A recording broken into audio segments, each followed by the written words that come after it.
Hi guys! Kumusta po kayo? Merry Christmas and Happy New Year po sa ating lahat.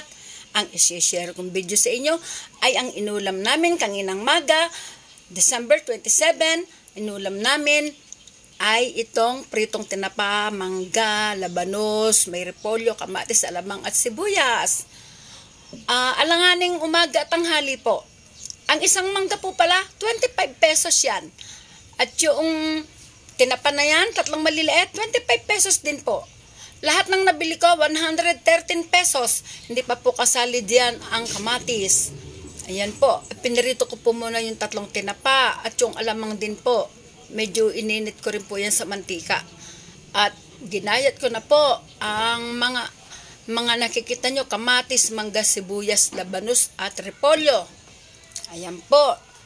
Isang taasang kape lang kasi nagkape na po kami kanina kasi alanganin na po itong almusal at tanghalian.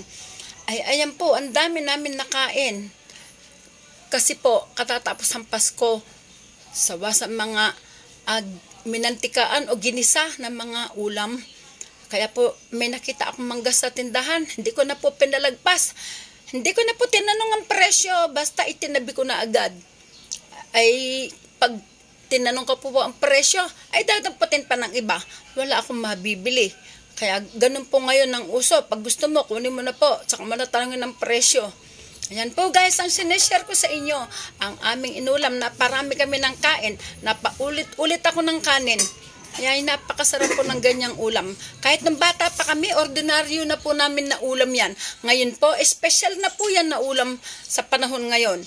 Ang mahal ng mga bilihin. Kahit po sariling atin, mga gulay-gulay, mahal po. O maraming salamat po sa mga nanood hanggang sa dulo. Bye-bye!